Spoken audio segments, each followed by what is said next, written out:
आदरणीय मित्रों, सहभागियों और मेरे प्रियजनों, भृगु ज्ञानवाणी का ये चैनल आप लोगों के समक्ष ज्ञान के प्रचार और प्रसार की बातें बताने में सक्षम है। आप लोगों की जो उत्कंठा रहती है, जो क्वेश्चन रहते हैं कि भाई मेरे को ऐसा नहीं, ऐसा होना चाहिए, तो उसके प्रति जो भी हमारे ऋषि मुनियों द्वारा ज्ञान हमें मिला और उन्हीं की वाणी को हम आप लोगों के समक्ष रख रहे हैं। ओम ब्रह्मा मुरारी त्रिपुरांतकारी भानु शशि भूमि सुतो बुधश्च गुरुश्च शुक्र शनि राहु केतवे सर्वे ग्रह शांति करा भवन्तु। आज हम शनि महाराज का अलग अलग ग्रहों के साथ क्या मेल है, क्या योग है, क्या दुर्योग है, क्या संयोग है, वो हम आज बताने की कोशिश करेंगे, जिससे कि आपकी उत्कंठा को शांति मिले। ओम श्रीम क्लीम सूर्य चंद्र भौम बुध गुरु शुक्र शनेश्वरे राहु केतु बुंथा मुंतेश सहिताय क्लीम नमः। मुंथेश का जिक्र तो आपके वर्ष फल की जो कुंडली बनती है, जो कि मुंथा हर वर्ष एक घर आगे चला जाता है, उसका तो आपकी कुंडली को देखने पर, जांचने पर ही पता लगेगा कि मुंथेश किस भाव में है और मुंथा क्या है। तो आज हम चालू कर रहे हैं शनि, राज और सूर्य। शनि और सूर्य पिता पुत्र। कुंडली शनि और सूर्य का योग बहुत बढ़िया नहीं माना गया। जीवन में संघर्ष बढ़ाता है। ये योग जीवन में संघर्ष बढ़ाता है। फलित ज्योतिष सूर्य शनि नु आपसी दुश्मन भी किया गया है, शत्रु ग्रह माना गया। मगर पिता पुत्र में कैसा विरोध? पिता पिता ही रहेगा, पुत्र पुत्र ही रहेगा। कुंडली में शनि और सूर्य का योग होने पर व्यक्ति कमाई संबंधित, आजीविका से संबंधित संघर्ष का सामना करना पड़ता है। विशेष रूप से कैरियर का आरंभिक पक्ष बहुत ही संघर्षपूर्ण होता है। और अगर शनि राज अंशों में सूर्य के बहुत अधिक निकट हो तो आजीविका में बार बार उतार चढ़ाव रहते हैं, कई काम बदलने पड़ते हैं, स्ट्रगल रहता है। शनि और सूर्य का योग होने पर जातक को या उसके पिता को सुख में कमी होती है। पिता के साथ वैचारिक वैमनस्य, यदि शनि और सूर्य का योग शुभ भाव में बन रहा है तो ऐसे में संघर्ष के बाद सरकारी नौकरी, क्योंकि सूर्य सरकारी कार्य का मालिक है और शनि महाराज कर्म का मालिक है। शनि और चंद्रमा, वैसे तो चंद्रमा 2.25 दिन में, 2.5 दिन में राशि परिवर्तन करता है और अति शीघ्रगामी ग्रहों में आता है, तो शनि के साथ संबंध बन ही जाता है। मगर हम चंद्रमा का और शनि का जन्म कुंडली पे, जन्म समय पे जो योग दुर्योग है उसके बारे में बताना चाहते हैं। व्यक्ति मानसिक रूप से हमेशा परेशान रहता है, मानसिक अस्थिरता रहती है। इस योग के होने पर नकारात्मक विचार, और कई बार तो हम ये भी कह देते हैं कि डिप्रेशन, एंग्जाइटी और विष योग तक का निर्माण हो जाता है। कुछ दिमागी समस्याएं उत्पन्न हो जाती हैं, एकाग्रता भंग रहती है ऐसे व्यक्ति की, क्या करूं क्या ना करूं, उधेड़े बुन में लगा रहता है, यही सोचता रहता है कि भी क्या करूं क्या ना करूं। चंद्रमा माता है तो यह योग माता के सुखों में कमी, माता से वैचारिक मतभेद। पर यदि शनि चंद्रमा का शुभ योग बन जाए तो ऐसे में विदेश यात्रा भी करवा देता है और आजीविका का लॉन्ग टर्म के लिए योगा योग बनाता है। अब हम चलते हैं शनि और मंगल। शनि महाराज जब कैद में थे तो मंगल महाराज ने ही जाकर उनको उस कैद से छुड़ाया था। मगर फिर भी कई जगह पर देखा गया है कि शनि मंगल की युति, आपस में मिलना कष्टकारी हो जाता है। कुंडली में जो जन्म समय की कुंडली है, शनि मंगल का योग कैरियर की स्थिरता में बहुत समय लगाता है, संघर्ष देता है। व्यक्ति को अधिक पुरुषार्थ करने पर ही कैरियर में सफलता मिलती है। शनि मंगल का योग व्यक्ति को तकनीकी कार्यों जैसे इंजीनियरिंग, आईटी इंडस्ट्री आदि में आगे ले जाता है। शनि कर्म का कारक है और मंगल तो है ही इंजीनियर। आपने देखा होगा कुछ बच्चे छोटी सी उम्र में ही काम काज पे लग जाते हैं। तो यहाँ तक देखा गया है कि उनकी कुंडली में शनि मंगल का योग था। ये योग कुंडली के शुभ भाव में होने पर व्यक्ति पुरुषार्थ से अपनी तकनीकी प्रतिभाओं को, जो उसने सीखा है, सफलता पाता है।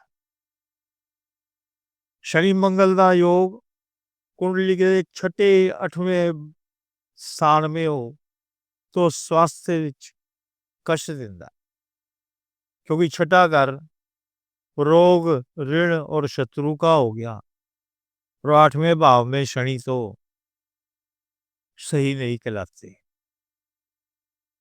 शनि मंगल का योग विशेष रूप से जो सारा खान पान की समस्या है, पाचन तंत्र जिसे हम बोलते हैं, ज्वाइंट्स पेन और एक्सीडेंट जैसी समस्याएं दे देता है। अब हम चलते हैं शनि और बुध महाराज के कुमार ग्रह जिसे बोला जाता है, बुध को कुमार ग्रह ही बोलते हैं। शनि और बुध नपुंसक योग ज्योतिषीय लैंग्वेज में ऐसा नहीं है कि जो होते हैं वो सारे नपुंसक होते हैं ना, बिल्कुल नहीं। ज्योतिषीय लैंग्वेज है एक कि जिसमें शनि और बुध को नपुंसक योग कहा जाता है। और कई बार तो ये भी देखना आता है कि शनि और बुध का योग बहुत शुभ फल देता है। कुंडली में शनि बुध एक साथ होने पर व्यक्ति ज्ञान का, अध्ययन का, गहन विचार में डूबने वाला, ऐसी प्रवृत्ति होती है। प्राचीन वस्तुओं में उसका एंटीक आइटम जिसे हम बोलते हैं, तो विशेषकर रुचि देखने वाला होता है। व्यक्ति प्रत्येक बात को तार्किक दृष्टि से देखने वाला होता है। आर्गुमेंटल जिसे हम बोले तो बुध आर्गुमेंटल हो जाता है। यहाँ कुंडली में शनि बुध का योग व्यक्ति को बौद्धिक कैलकुलेशन और वाणी से जुड़े कार्यों में सफलता दिलाता है। शनि और गुरु बृहस्पति कई बार तो ये भी देखने में आता है कि दोनों एक दूसरे के पूरक हैं, कोई मतभेद नहीं है, मगर स्थान विशेष के कारण या राशि विशेष के कारण कुछ योग जो हैं वो दुर्योग बन जाते हैं, मगर मैक्सिमम तो ये योग बहुत अच्छा होता है, अच्छे फल देने वाला माना गया है इसको। कुंडली च शनि और बृहस्पति एक साथ होने पर व्यक्ति अपने कार्य को बहुत समर्पण भाव से और लगन के साथ करने वाला होता है। ये योग आजीविका की दृष्टि से बहुत शुभ फल देता है। व्यक्ति अपनी आजीविका क्षेत्र में सम्मान और यश तो प्राप्त करता है, पर शनि बृहस्पति का योग व्यक्ति अपने कार्य क्षेत्र में कुछ विशेष कर गुजरता है, क्योंकि गुरु है, गुरु ज्ञान है और शनि एक मंजा हुआ खिलाड़ी है, जिससे उसकी कीर्ति बहुत बढ़ जाती है। कुंडली में शनि और बृहस्पति का योग ऐसे व्यक्ति जातक व्यक्तित्व को कैरियर आजीविका में सफलता और उसके गुरु का बहुत बड़ा योगदान दिलाने वाला होता है। यहाँ हम खाली ग्रह विशेष की बात तो कर रहे हैं, मगर उसका गुरु भी तो है। बृहस्पति देव है, गुरु है। ये योग धार्मिक समाज सेवा, जन कल्याण और आध्यात्मिक कार्यों से व्यक्तियों को जोड़कर आगे परमार्थ की ओर ले जाता है। अब हम चलते हैं जी शनि और शुक्र। शुक्र लग्जरी का मालिक, शुक्र की राशि में शनि महाराज उच्च के कहलाए जाते हैं। जैसे हमने पीछे बोला कि भाई बृहस्पति के बारे में, वो देव गुरु हैं और ये दैत्य गुरु हैं। शनि और शुक्र का योग बहुत ही शुभ माना गया। ऐसा योग होने पर व्यक्तित्व रचनात्मक, कला, ड्रेस, इतर, परफ्यूम के कार्यों में सफलता पाता है।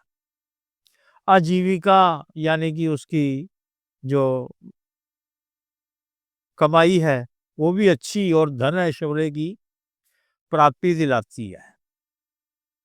ऐसा व्यक्ति विलासिता पूर्ण कार्यों से आजीविका चलाता है, जैसे मैंने अभी ऊपर बोला।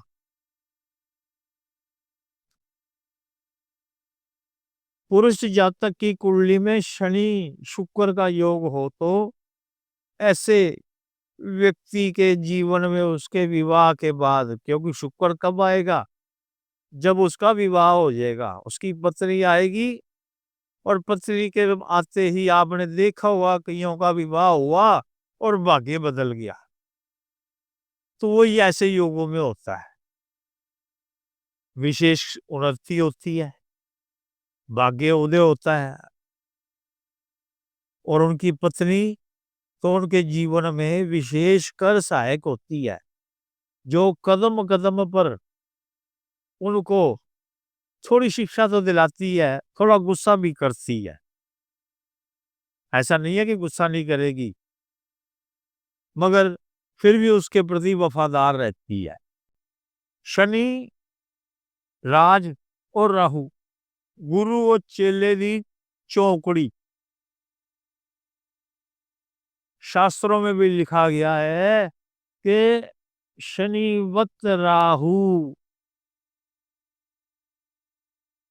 शनि के जैसा ही राहु होता है, उसकी फोटोकॉपी है, उसकी परछाई है। ऐसा व्यक्ति तर्क वितर्क करने वाला, चुस्त, चालाक, मतलबी, अपना कार्य सिद्ध करने वाला होता है। अचानक उसको कहीं ना कहीं से धन की प्राप्ति, कुछ विशेष कार्य भी मिलते हैं। कई बार तो ये भी देखा गया है कि सरकारी टेंडर या नेता भी बन जाता है। ऐसा आदमी जो उसकी आजीविका है, जो उसकी कमाई का साधन है, उसके अलग चलकर कुछ गुप्त धन, जिसे हम कहते हैं कमीशन एजेंट, कहीं न कहीं से उसको मिलता ज़रूर है। शुभ प्रभाव के अभाव में ये योग व्यक्ति को छल कपट के कार्यों से भी जोड़ देता है। जैसा मैंने अभी ऊपर बोला कि चातुर्य, तर्क वितर्क, चुस्त चालाक, ये है जी उसकी शनि और राहु की गाथा। 9 ग्रहों के इस सफर में मंजिल तक हम पहुंच रहे हैं। वो मंजिल है Ketu, intuition power, Shani plus Ketu. Shani महाराज कर्म योगी हैं, केतु का खाली धड़ ही धड़ है। मेहनत करा करा के थका देता, क्योंकि दिमाग नहीं है ना, सिर नहीं है, सिर तो ले गया राहु। शनि और केतु का योग संघर्षपूर्ण योग माना गया है। कुंडली च यदि शनि और केतु एक नाल हो, ऐसे व्यक्ति ਨੂੰ ਆਪਣੀ ਰੋਜ਼ਮर्रा ਦੀ ਕਮਾਈ, ਕੈਰੀਅਰ ਵਾਸਤੇ ਬਹੁਤ ਜਟਿਲ समस्यावां नाल सामना करना पैंदा है। संघर्ष जिसे हम कहते हैं, संघर्ष रहता है उसकी जिंदगी में। और जितनी वो मेहनत करता है, उतना परिणाम नहीं मिलता। कई बार देखा गया है कि व्यक्ति अपनी जीविका का क्षेत्र बदलने पर भी मजबूर हो जाता है। ये योग व्यक्ति को आध्यात्मिक दृष्टिकोण भी उत्पन्न कराता है। जो ये है ना आध्यात्मिक, ये अच्छा योग है। शनि केतु जब बैठ जाएं तो कहीं ना कहीं उम्र के आखिरी पड़ाव में या जैसे भी हो, अध्यात्म की तरफ उस व्यक्ति का झुकाव जरूर होता है। कुंडली में कुछ अन्य अच्छे योग भी हो तो व्यक्ति कैरियर की स्थिति तो अस्थिर ही बनी रहती है, मगर फिर भी जीवन यापन कर सकता। शनि केतु व्यक्ति को पाचन तंत्र, जोड़ों के दर्द, आंतों से जुड़ी हुई समस्याएं भी देता है। खासकर पेट में, लोअर पार्ट में, पैरों में, घुटनों में अड़चने आती ही आती हैं। ये सफर था 9 ग्रहों के साथ भिन्न-भिन्न ग्रहों का शनि महाराज के साथ मिलन। हालांकि जैसे हम देखें कि समसप्तक योग बन गया, अगर लगन के अंदर मेष राशि है जिसमें शनि महाराज नीच के हो जाते हैं, और 7th हाउस में, सप्तम भाव में शनि की उच्च राशि होती है, तो ये दुर्योग तो आपको देखने ही पड़ेंगे आपकी कुंडली में, कि आपकी कुंडली में कहीं ऐसा योग तो नहीं बन रहा। ग्रह तो बहुत अच्छा फल देने के लिए पैदा हुए हैं। एक उदाहरण और देता हूं, जैसे ऊपर लगन में सिंह राशि आ गई तो 7वें भाव में शनि महाराज की राशि आ गई, कुंभ राशि। तो ये सब चीजें तो देखनी ही पड़ेंगी आपको। इन्हीं का विवेचन करके आप अपने जिंदगी का सफर बड़े आराम से गुजार सकते हैं।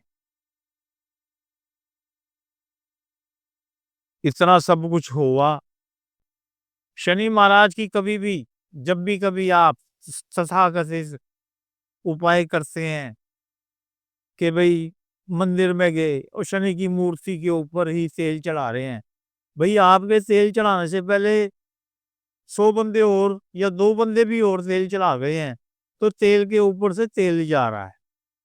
ये छोटी-छोटी बातें हैं, इनका ध्यान रखना है आपको। शनि महाराज की आँखों में नहीं देखना। पीपल के पेड़ पे संध्या समय के बाद जब पक्षी जो उस पर विचरण रात्रि निवास करते हैं, नीचे सरसों के तेल के दियों का अंबार लगा रहता है। उनका धुआं, फ्यूम्स सारी रात उनको सोने नहीं देता। तो वो क्या दुआ देंगे आपको? पीपल के पेड़ के नीचे अलक्ष्मी का वास है। जो समुद्र मंथन में लक्ष्मी से पहले पैदा हुई थी। जड़ को देखो, कहीं भी पीपल का पेड़ मिले, कुछ मीठा पानी, कुछ नमकीन वहां रख कर आओ, जो कि कीड़े मकोड़े जो उस पेड़ के तले रहते हैं, जड़ों में रहते हैं, वो उनको भोजन मिले। पानी का कटोरा आप कौओं के लिए, कबूतरों के लिए ऊपर रखते हो, ओ भाई नीचे भी रख दो थोड़ा सा। आप करके देखो ये चीजें। और बाकी तो विशेष हम आपकी कुंडली का जब विश्लेषण करेंगे, तो उसके साथ कुछ और ऐसे विशेष उपाय। मेरा मतलब आपकी भावनाओं को तोड़ना नहीं है। जो मैंने बोला है, आप खुद जरा गौर कीजिए कि तेल के ऊपर से तेल जा रहा है। या तो एक बंदा तेल चढ़ा गया, उस मूर्ति को कपड़े से पोंछ लो, पानी के छींटे मार दो, स्नान करा दो, उसके बाद आप तेल चढ़ा दो। और जो पीपल के पेड़ के नीचे सरसों के तेल के जो दिए जगाते हैं, उसका भी मैंने बता दिया आपको। ऐसे कई चीजें हैं जो हम सुख के प्राप्ति के बदले दुख प्राप्त कर रहे हैं। दुआएं जो मिलनी चाहिए वो बद्दुआओं में जा रही हैं।